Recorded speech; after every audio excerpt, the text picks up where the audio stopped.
on va vérifier déjà via le circuit équivalent de terminal. D'accord? Et après, on vérifie, on fait la même chose avec le circuit initial. Bon, on fait comme d'habitude, on procède comme d'habitude. 1, 2, 3, ici. Disons P. On va faire un peu différent, c'est pas grave. Bon, on suppose un courant qui sort ici, c'est I, B. I, B. D'accord? Donc IB rentre là-dedans. IB. On ne peut pas supposer un autre courant qui sort ici, puisqu'il y a une seule branche. Un seul courant qui circule dans une seule branche. D'accord? IB va jusque là. Voilà. Et après, ça c'est une source de tension, donc V.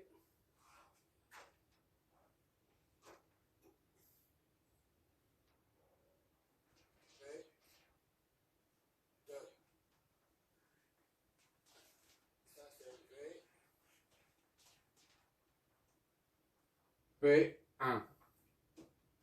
Là, c'est VP1.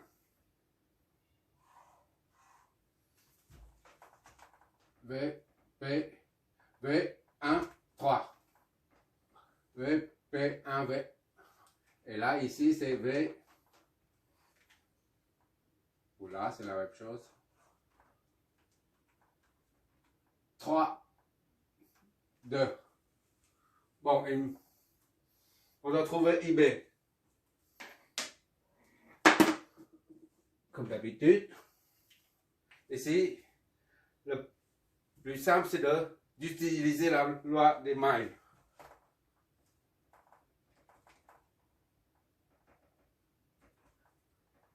Donc, V, 3, 2. On suit la flèche. On suit la flèche. Donc, plus V13. On suit encore la flèche. Plus VP1. D'accord? Moins VP2. Dans le sens opposé de la flèche. Moins VP2 est égal à 0. D'accord? V1,13 et VP1. V3,2 c'est égal à VTH aux bornes de la source. V3,2 c'est 16. V1,13 c'est RTH. TH fois IB. Plus VP1 c'est RB fois IB. D'accord? Moins VP RB fois IB. VP2 c'est égal à la tension aux bornes de cette source externe, c'est-à-dire 1 volt. 0, ce qui fait RTH fois IB plus RB fois IB est égal à 1 moins 16. D'accord? Moins 16. C'est-à-dire, on isole IB. On voit toujours. Oui, on voit toujours. IB, on l'isole, ça donne RTH plus RB est égal à moins 15.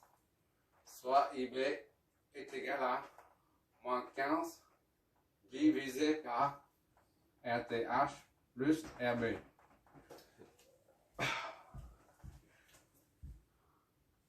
J'ai que 3 mètres carrés d'espace travail, c'est pour ça.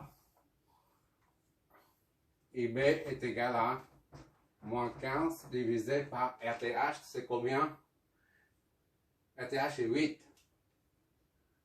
Plus RB. RB c'est 1. D'accord?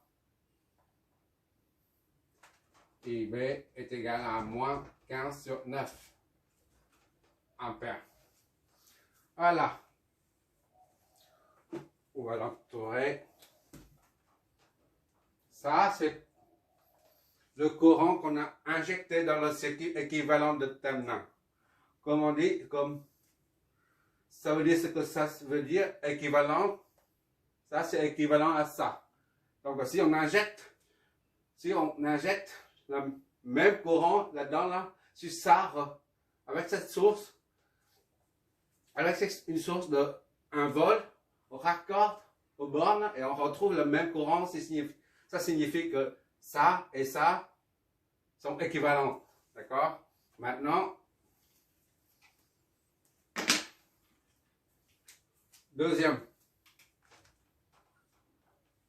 Vérification via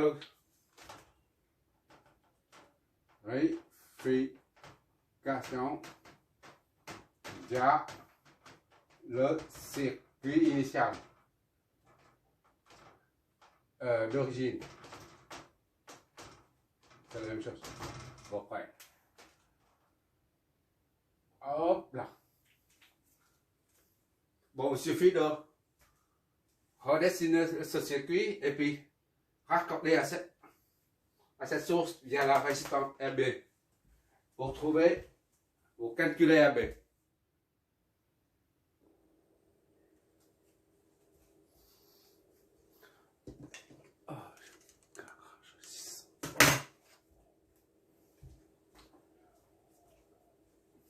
Là, je reproduis le circuit d'origine et on va injecter via la source de tension et la résistance d'attaque un courant IB. On va nommer ça, disons,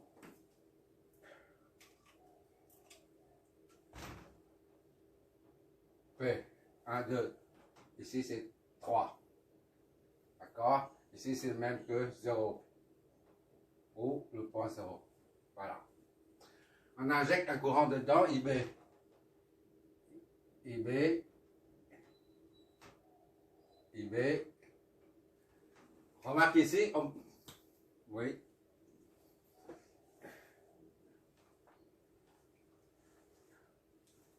Et ici, un courant I1 qui sort ici. I1 ou IA. I1, elle est. I1. I1 ici.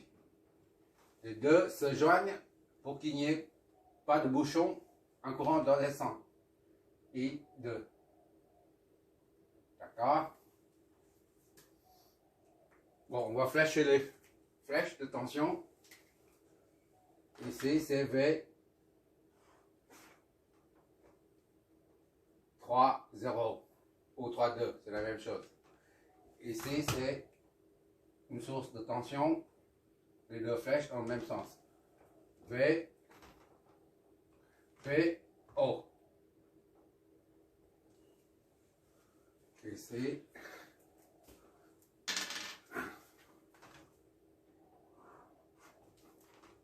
V, P1. Puisque c'est un récepteur, les deux flèches s'opposent. V, 3, 1. Et enfin, ici, c'est V, 1, O. Ça fait V10. Voilà. On y va. V3, V30 est égal à, la tension aux bornes, c'est VA, c'est 20 volts. V30 est égal à V3 moins V0 est égal à 20. Donc V3 est égal à 20 volts. D'accord?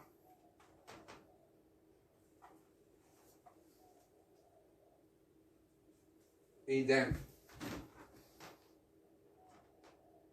VPO est égal à la tension aux bornes de la source, c'est 1 volt. VBO, PO, on décompose en potentiel. VO moins 1. Donc ça s'annule. VP est égal à 1 volt. On a deux potentiels. V3 et ça.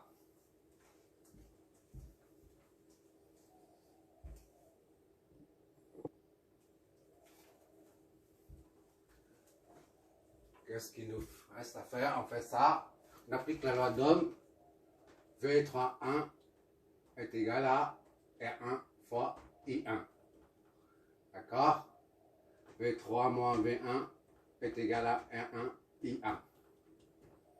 D'où I1 est égal à V3 moins V1 sur R1. Est égal à V3, c'est combien? 20. D'accord? I1 est égal à V3, c'est 20, moins V1, inconnu. V1 sur R1. R1, c'est 10. Notre première équation. On va faire la même chose avec ça. Avec ça déjà. V1 est égal à RB fois IB.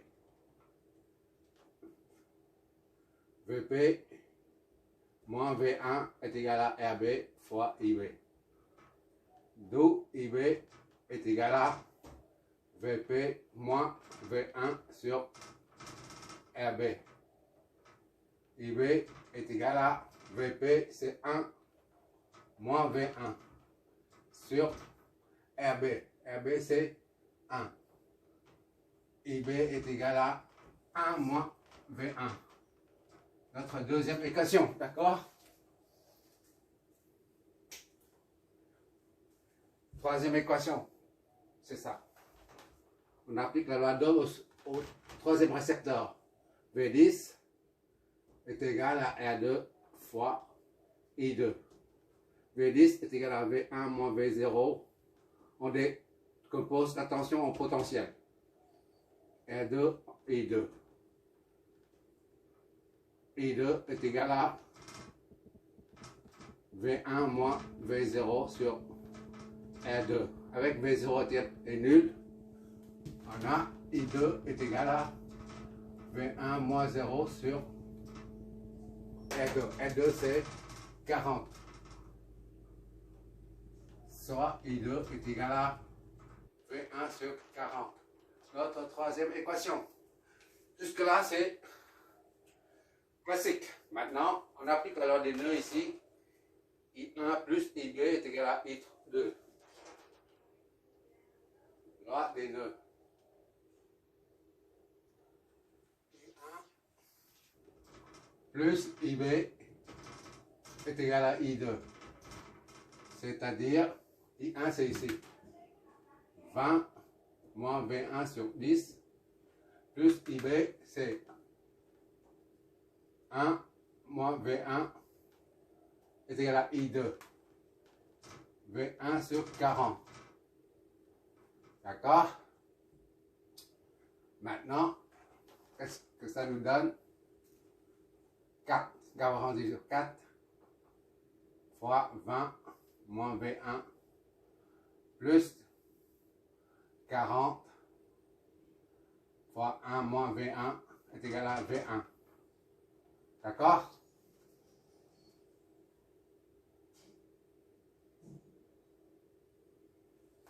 Soit 80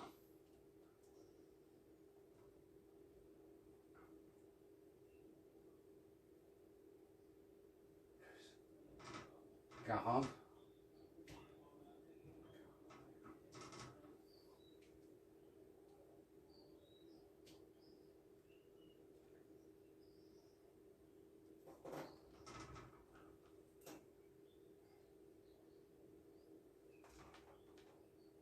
soit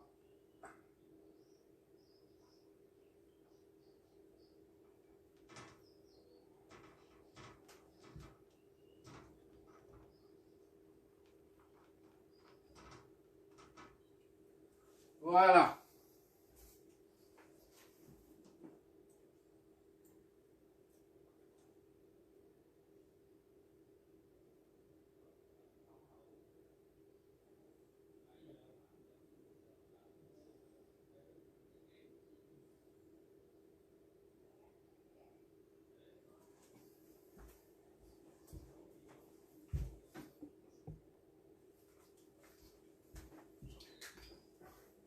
Ici, c'est 4, c'est pas 40. D'accord? 4 V1. Ça, multiplié ça, 80. Et ça, moins 4 V1. D'accord? Plus 40, moins 20. Voilà. Donc ici, c'est moins 4, moins 44, moins plus 45. V1 est égal à 120. Soit V1 est égal à 120 sur 45 volts. D'accord?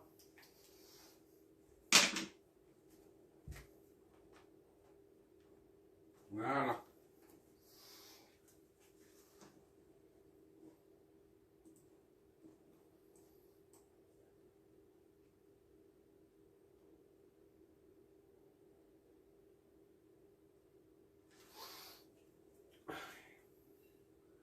Maintenant, pour avoir IB, il suffit de remplacer V1 dedans. Et on obtient IB. 2 IB est égal à 1 moins V1. Donc 1 moins 120 sur 45. Ça donne combien? Je dois prendre la calculatrice pour être sûr. 1 moins 120 sur 45. Ça donne moins 5 tiers. IB est égal à moins 5 sur 3 ampères. Voilà.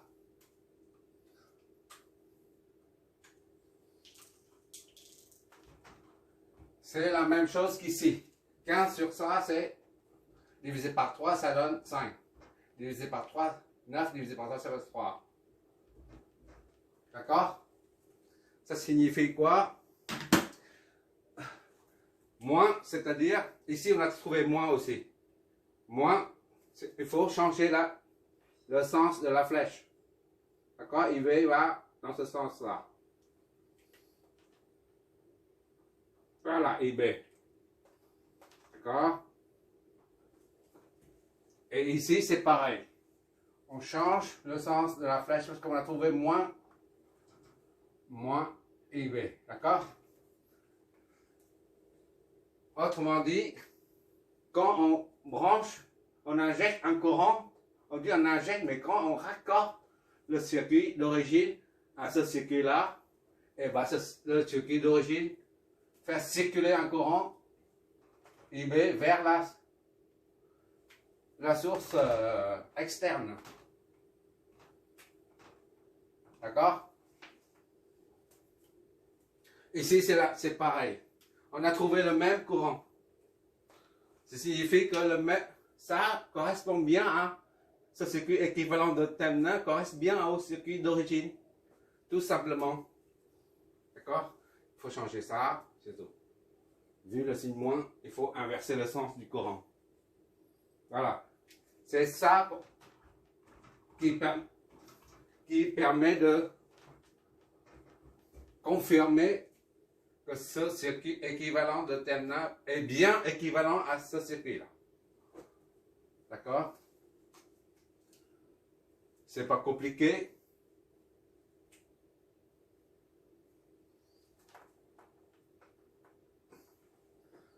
J'inverse pas, hein. Je te laisse faire.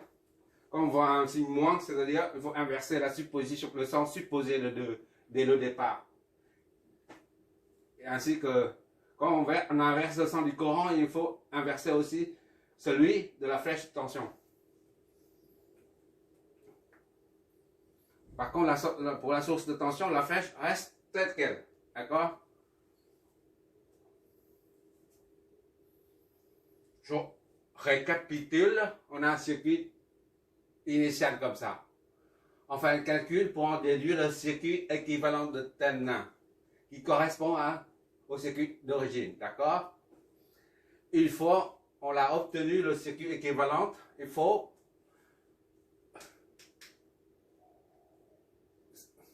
contrôler la résistance équivalente et la source équivalente de Thevenin. Et ce, par injectionnant Oui, injection d'un courant dans le circuit équivalent. De même, pour le circuit d'origine, on injecte un courant dedans. Et si les deux courants, IB dans le circuit d'origine et le IB dans le circuit équivalence, sont le même, alors là, dans ce cas, le résultat pour le circuit équivalent de TENA est correct. Si on trouve ici moins 5 sur 3 ampères, ici on trouve moins 4, par exemple, moins 1 ampère par exemple, ou 1 ampère. Cela signifie qu'ici, il y a quelque chose qui cloche. Soit R n'est pas égal à 8, soit VTH n'est pas égal à 16. Voilà. Si on trouve les deux courants différents, alors il faut refaire le calcul, c'est tout, en fait. Merci d'avoir regardé.